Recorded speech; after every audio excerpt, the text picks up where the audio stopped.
the podcast, where our mission is to offer thoughtful and inspiring parenting and educational programming. We are committed to producing impactful podcasts that add value to conversations around education, student advocacy, and parental challenges. My name is Heather Moore, and I'm the head of school at Strelitz International Academy in Virginia Beach, and I will be your host.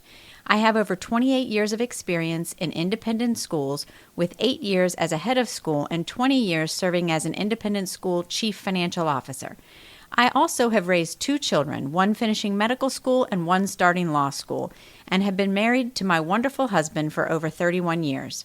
Joining us on today's episode is Wendy Goldberg, founder and president of the Benjamin Goldberg Foundation, and she's also the current SIA board president.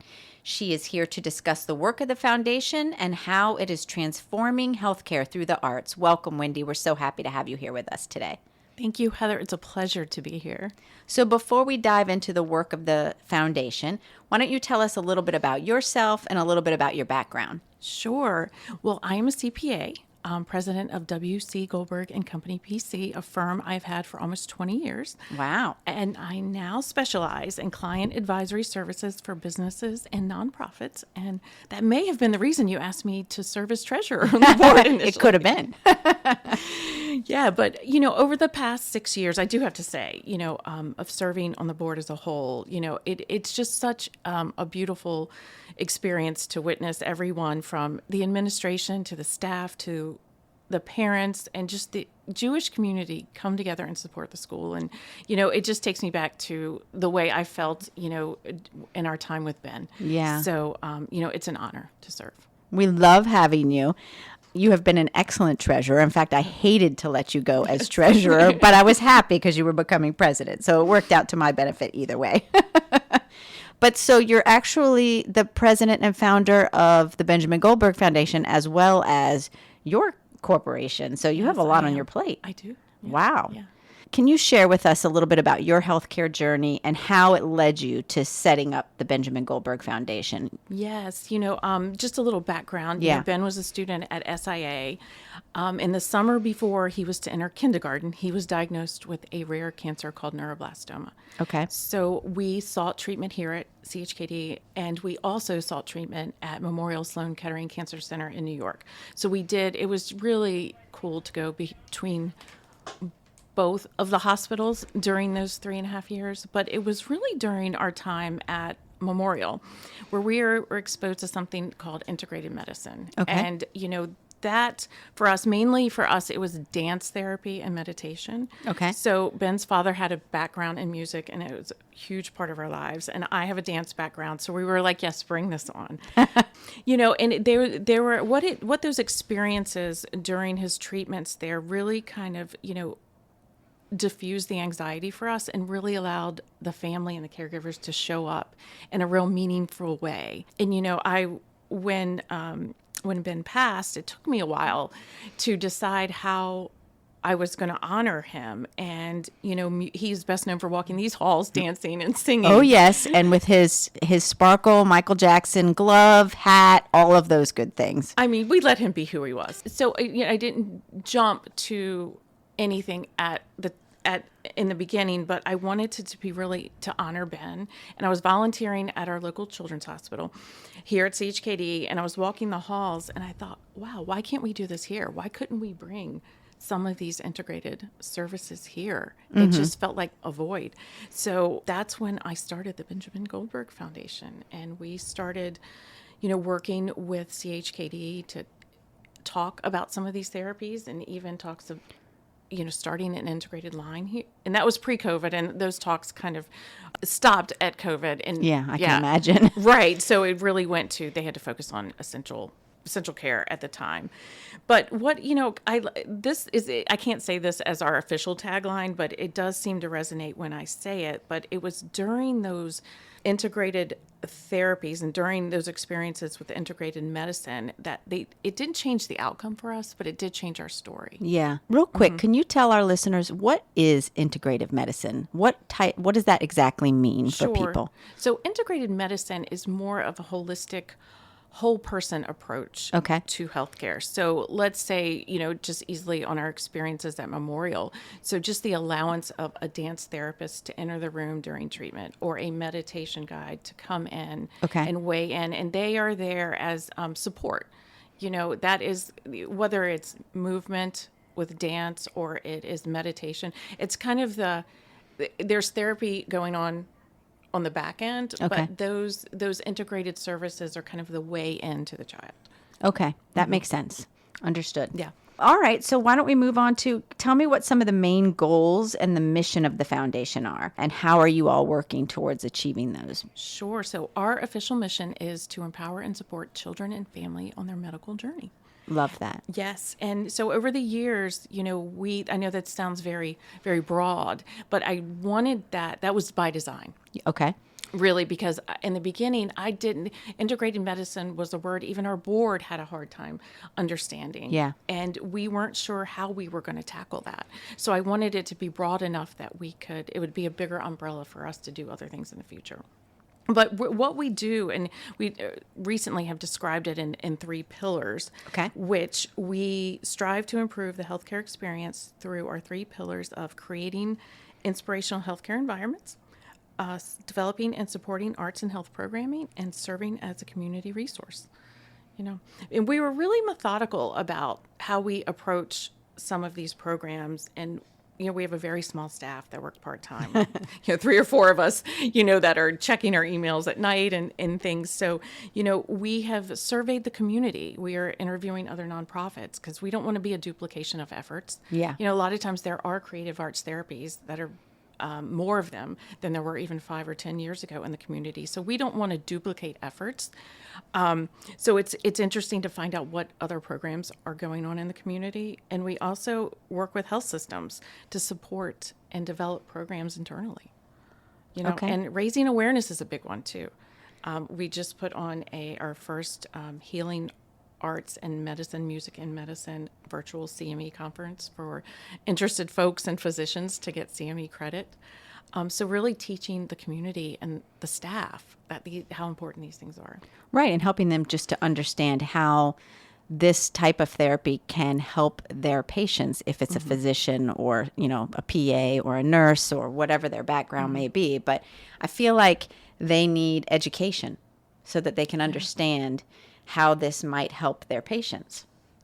It is. And during COVID, this was right before COVID, we brought the dance therapist that worked with us exclusively. Her name is Susie Tatora. She is phenomenal. We brought her to CHKD to do a grand rounds where she did a demonstration and explanation and to anyone who was interested. And she actually went to the playroom, and we got about 8 kids in, and she was doing her thing. So that was a really beautiful time. And it was very well received. And I mean, I'm sure that the children in the hospital, it's a touch of regular life for them. It's not, them being in the hospital receiving treatments. They're actually doing something they might have enjoyed prior to being in the hospital: dancing, singing, art, music. So it feels a little like, oh, this is a little normal. You know what I mean? And less medical. Yeah, you're just bringing some life back into a situation. Yeah. And it Which is doesn't make it amazing.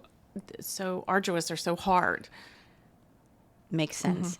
I remember when one of my sons, I think it was my youngest son, was in CHKD because he had to have surgery. He had a appendix burst, and so that was a big event for us where we had to rush him, and they had to take his appendix out. But they had a little art room right down the hallway from where his room was. And I mean, 5 minutes after he was awake and, knew what he was doing, he was ready to go play. So we went down to that art room, and he had the best time. And they had people in there manning the space, helping, children find what they were looking for and be able to do something that obviously physically they were up to doing. Later, we found out we weren't really supposed to let him get up and walk down the hallway, but we didn't know that at the time. And he was fine. So, Yeah, I know. I mean, there is an allowance just to have some fun. Yeah. I know Ben had a different style, and as you probably, this is no surprise to you, at Memorial, they had clowns that would come around Oh, I to the love rooms, that. and he would bring the clowns back to his room. Of course he did. So, Hey, you Come with me. So Real quick, I have to share with you one of my favorite Ben stories. So he used to always try to get out of going to recess. I don't know why, but he did not like going to recess. And one day we were like, Ben, you need to go out. You need some fresh air. So I went out there with him, and I'm walking around looking what all the kids are doing. And he finally comes up to me and he goes, Mrs. Moore, you have power, don't you? What kind of power do you have? And I was like, power? What are you talking about? He goes, I think if you have the right power, you could get rid of recess. And it was just the cutest thing ever. I loved it. I will always remember that story. You've got the power, Mrs. Moore. You could get rid of recess if you wanted to. I was like, no, I think recess is good, even if we're just outside in the fresh air. Mm-hmm. But it was cute. It was one of my favorite Ben stories. Every time I would see him, I've got the power. He would give me the thumbs up. Yes, you do. That's so funny. Okay, so why don't you share with us some of your key projects or initiatives that the foundation has undertaken since its inception, or like just key initiatives that you guys are working on now? Yeah, we are so proud of some of the things that we have accomplished. Our first project was very near and dear. CHKD needed to purchase some infusion backpacks. And so infusion backpacks, Ben experienced not at CHKD but at Memorial. So some of his chemo treatments, he didn't have to stay inpatient in the hospital. That's so nice. You would take either an infusion backpack for chemo, or either if you needed additional fluids to go home. So it was very easy. I mean, I think one time we were at FAO Schwartz and he's in his backpack and doing his thing. So we knew how important it was to give families some freedom. Yeah. So our first thing, it was 2019, we raised $20,000 to That's buy amazing. 10 infusion backpacks. So yeah, that was really cool. And then the next project was, still, it still amazes me sometimes that there is a place that honors him. It's the Benjamin Goldberg Playroom at CHKD. So it is on the 5th floor hematology oncology unit. So it is, I was very vocal a lot of times about like allowing natural light in. And so it is glass, and there's so much natural light, and, it's a really healing space. Let the sun shine in, right? Yeah. And so, that initiative, the money was further designated not only as a naming, but for the integrated services to happen through the playroom. And they are doing yoga therapy now for the caregivers. And that's wonderful. Yeah, so there's a lot of really cool things that have transpired.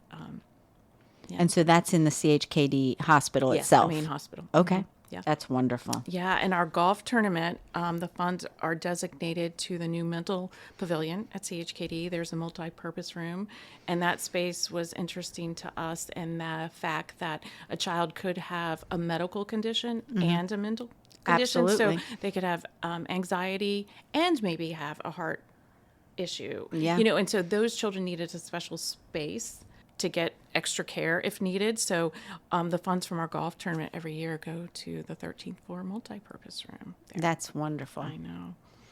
Yeah. I'm sure that has been very helpful. So do they also do like integrative therapies in the Yes. multi-purpose? They're doing art therapy. CHKD has hired, they have one music therapist. I think there was an art therapist. I think they're looking to hire more. I think everyone wants them. They're in great demand. I think the emergency room screaming, we want the music therapist. So it's, it's definitely been really cool to see how the development of some of these programs. And also we did a caregiver program in NYC H&H, which is the largest hospital system in the country. Okay. And they came to us. They have a arts and medicine department, and they were doing a pilot program and needed just a small amount of money they had 4 hospital systems, and it was open to all caregivers, which was all staff of the hospital, to come and do different activities. And that program was so successful that they were able to go to one of their largest donors and get a $250,000 grant for a permanent program. So, amazing. Yeah. And I think sometimes we forget about the caregiver, so it's really nice that we're thinking in that direction as well. And that's what I saw in those experiences. So we could be in a room with Ben, and, Ben as the core, the patient, but those integrated therapies were helping Jeff and I. They were helping us be completely present with him. The fear left the room. We were there. But I saw the change in the staff. Yeah. Ben was sharing his music. He would see one of the nurses come by and she liked, it was MC Hammer's Can't Touch This. So he would hit the song as she was walking by and she would start dancing. And then all the other people on the floor would come into the room. And it just created this really cool atmosphere. And, and it's contagious. Yeah, absolutely. If you allow it. I think that's the key. So people don't know that it can exist, that these things are, that you can have a little fun if you want. Yeah, So, I mean, I think fun is necessary. You have to find some joy, some happiness, some laughter, in any way that you can, for sure. So how do you identify communities that need your support? Like, how do you do that? There's so many things out there that I'm sure could be coming to the Benjamin Goldberg Foundation asking for help and support. And that's got to be difficult to figure out what you're going to pursue. Well, I'll tell you, I'll just go back to a story, and this kind of goes back to the very beginning. It was maybe a month or two before Ben passed, and I looked in my purse, and he would carry his wallet, and I'd have it in my purse, and I looked, and there was this big wad of dollars, like hundreds of dollars. And I said, Ben, where did you get all this money? And he said, I just asked people for it. And I said, what? I said, no, we're donating it. And so I matched it. I think Jeff matched it, and my parents matched it, and it ended up being maybe $500. And we took it to the Ronald McDonald House. And I was the auditor for the Ronald McDonald House at the time and knew them well. And we took Ben in, and I said, Ben, can you tell Elise, where you want the money to go? And he said, I want it to help families. Like, he understood as a little child, and sometimes I don't think we realize that they too see the need. And so that always really stuck with me. And when I started, and as we approach anything. And so, like I said, a great deal of consideration goes into what we approach. And I just have to ask myself that very simple question, like, would this be something that would have helped Ben? Important question. Because it really grounds you into what's the purpose. I want to help families and children like Ben, in the future, to help support them in any way that you can. Makes total sense. And I guess if you're able to answer that question with a yes, then that organization is something that the Benjamin Goldberg Foundation would want to work with. And so in that same vein, collaboration, I think, is key to all success. What partnerships or collaborations does the Benjamin Goldberg Foundation have in place and or sees coming? Right, many. I bet. I think the at least in Hampton Roads, the nonprofit community is very collaborative. We all want to help each other because we have such limited resources individually. Yes. So again, CHKD has been a great partnership. Yes. The Norfolk Ronald McDonald House, NYC H&H. We have another project possibly on the horizon with them. And, we've been in talks with all the other organizations that are doing similar work, to make sure there isn't a duplication. Yeah, that's true. So there are a couple of healing arts centers, but they are one focused on autism, one focused on military. So we just want to make sure that the things that we do it's clear. And so it's really clear what we're doing. Okay. Yeah. Makes sense. So transparency and accountability, which you are very familiar with as a CPA, is very important in the nonprofit sector. Yes. How does the Ben Goldberg Foundation ensure transparency in its operations and finances? Right. That's a great question. I mean, we are required annually to file a 990. Okay. Or variation of, depending on the level of giving for that year with the IRS. And that does go to GuideStar. So that is public knowledge that all entities or nonprofits are, file. And financial statements also are very important. So we, as a CPA, that is just very natural for me to reconcile our annual or our monthly financials, but they are given to the board, as part of the board packet. So they know exactly what's going on. And, they go out before every meeting. And if requested, as you probably know, financials sometimes for grants are requested as well. So, it's very, very important. And we also vote on an annual budget. Okay. At the beginning of each year. So that's great. And the Benjamin Goldberg Foundation, it is a 501c3, correct? It is. Okay. Okay. Just being sure that we stated that for everybody, for all of our listeners out there. Can you share some memorable moments from your work with the foundation that you think have had a significant impact on the community or on individuals? I think the playroom is kind of like this beacon of light. I think that it's such a statement. Yeah. I think to the families that go, and I think it's hard to get impact on that. Yeah. Because the hospitals can tell us how many people are on the floor, or how many people may go through the playroom, but it's hard to identify, the takeaway or the feeling. And I think we always want people to feel, I think it's a space where people could feel supported. Yeah. And so it's really important. And one of the things this is a story I shared just recently. It was a couple years ago. I just saw a post come through that the Beatles were re-releasing the Let It Be album.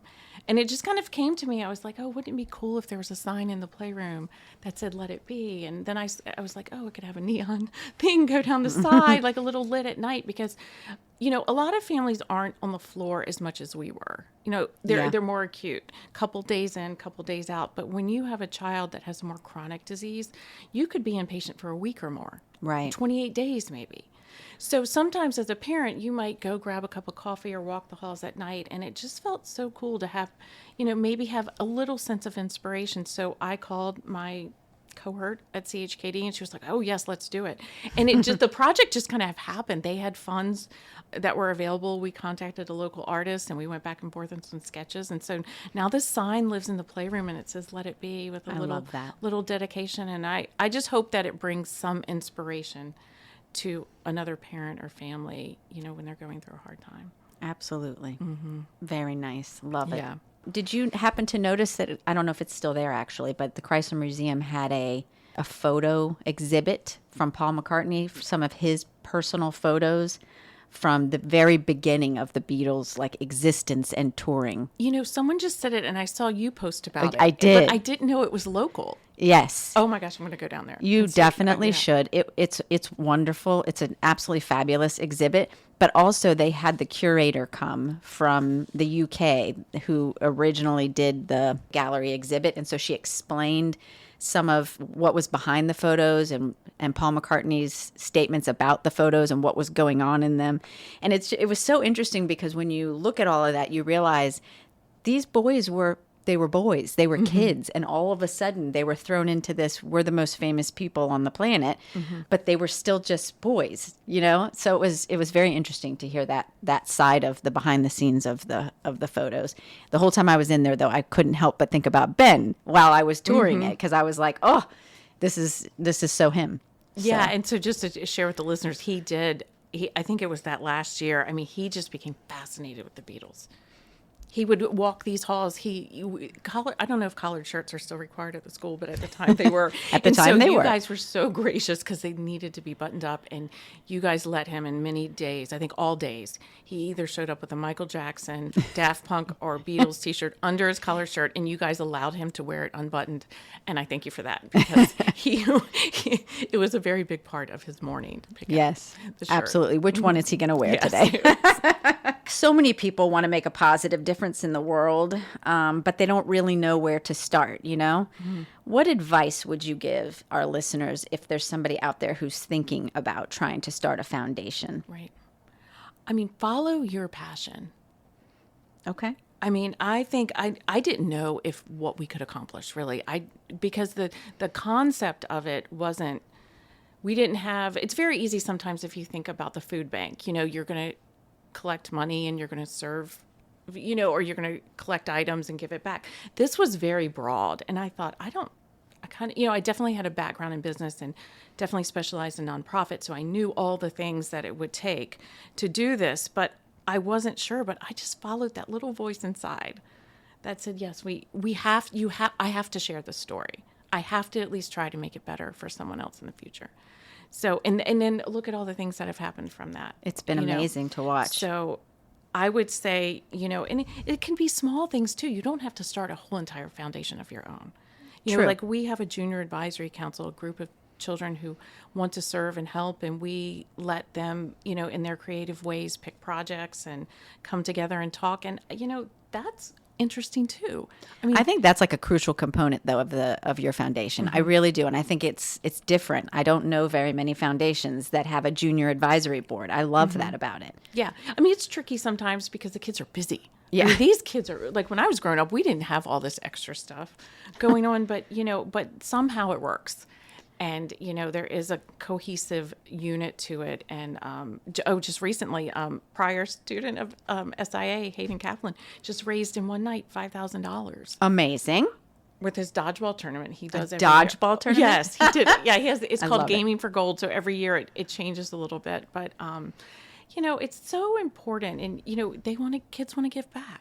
Yeah. So we didn't even talk about that actually, the junior advisory board. What does that consist of? Like, is there an age range, and how often do they meet, and what what do they do? Well, that's always evolving because we're trying to navigate, busy teenagers. Right. But generally it's children between the ages of 10 and 18. Some of them that were involved in the leadership over the last few years have gone on to college now. So we have graduated a group.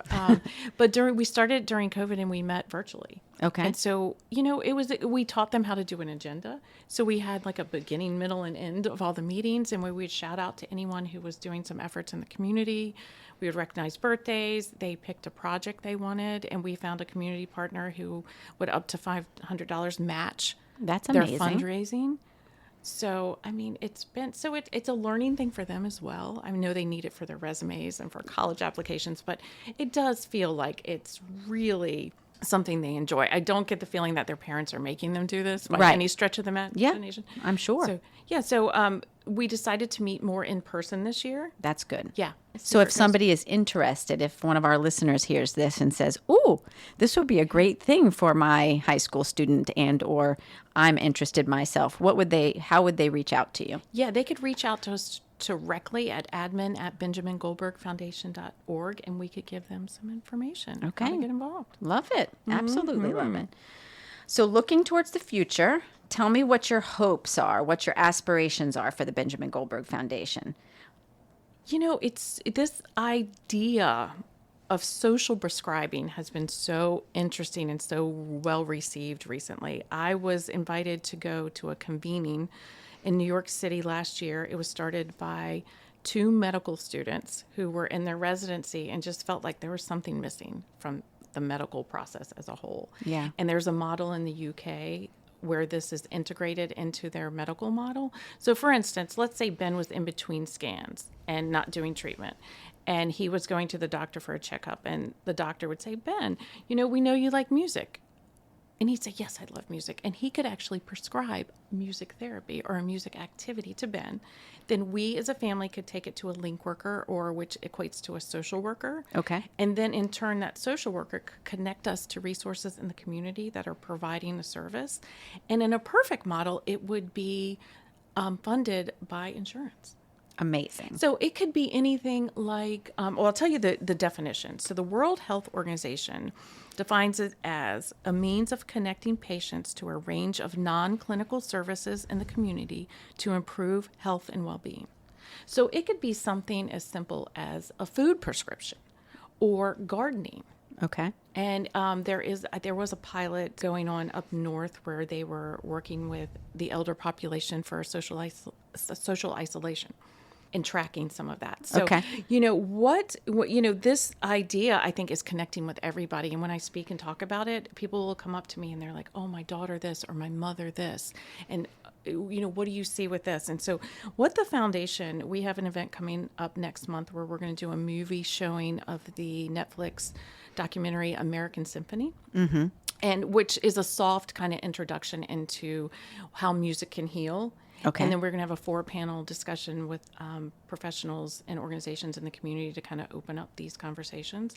But my real aspiration and takeaway from that convening in New York City, and I sat next to someone from the mayor's office. It was a group of medical professionals, other nonprofits, government officials, healthcare agencies, trying to figure out how we could even do this. Right. I sat at one of the breakout sessions called Who Pays? I was curious, like, how does this Yes. work? And so the takeaway was, go back home and figure it out. Like, there is no model, and each state is going to have to do it differently. New York City is already starting to work together with their internal agencies. New York City Health and Hospital is doing a fabulous job of that. But we need to do a couple pilots, and I'd love to have a roundtable discussion with other nonprofits, healthcare organizations, local governments, to see if maybe ODU, to see how we can get this going here. I mean, it sounds like it's the very beginning. Yes. Yes. It's the very beginning of who pays and how do you do this and how does this become part of the norm treatment process rather than the extraordinary. You know what I mean? Right. I mean, this is a long game. Of course. Yeah. But I think it's got to start somewhere, the Right. conversation. So we're just starting to kind of open up some of those communications and conversations in the community. So that's kind of, where I see, but again, like back to your question in the beginning, we always see the child or the patient at the center, but we also know how important it is the caregiver, which really could be a family member or a medical professional. Absolutely. And the community at large. It just seems like it's the message is evolving a little bit and our focus is evolving because we're seeing the need shift. Yeah. I think it also, interestingly, goes back to education. I mean, all the way back to medical school education, probably. Yeah. Social prescribing needs to become part of curriculum. I would say that's one spot that we could think about the beginning. Educating insurance companies about the purpose of social prescribing and how it impacts health and wellness. I mean, it is proven, like if you give food prescriptions to people who have diabetes in certain populations, that it's changing the game. They're not showing up in the ER as much. I mean, exactly. I mean, it's a cost, when you really look at it, and I don't have the data with me right now to say, but I mean, fine, the concept as a whole it's really interesting. Yeah. I mean, and it makes total sense when you back up from it, you know, and you really look at it. It's not a matter of who pays. It's a matter of who pays less, actually, if you start integrating these things into your healthcare system, I would imagine.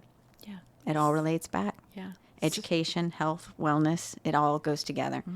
So All I right. feel very fortunate to be on the forefront of some of these conversations. It's amazing. It's fun. It's amazing. You have done incredible things with this foundation in really a short period of time. Yeah, we just started our 6th year. We've raised over $500,000. That's amazing. It has its challenges for sure, but at the end of the day, it definitely, you make impact. And sometimes when we work with, right now we're working with health, we don't have internal services of our own. We're working with other organizations. It's hard to get impact numbers. Harder to I would imagine. Yeah.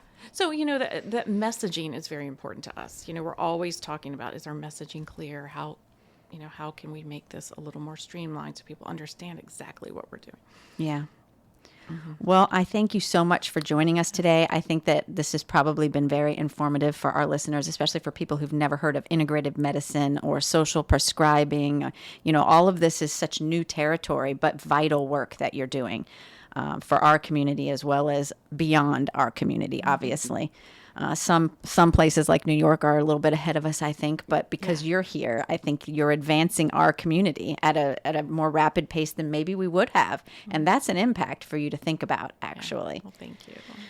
So again, I thank you so much for joining us today. For our listeners who may be interested in more information about the Benjamin Goldberg Foundation or the great work that you're doing or the Junior Advisory Council, we will have information on our website about how they can reach out to you. Okay, great. I thank you for taking the time to join us today. To all of our listeners, please give us feedback on our podcast. If you found value in today's episode, we hope that you will subscribe, share, and follow us. Please visit our website at www.strelitzinternationalacademy.org for more information about this episode, as well as resources and tips. And please remember, it takes a whole community to build a strong foundation for our children to grow and develop. On behalf of SIA, I thank you for joining us today, and I thank you for your partnership.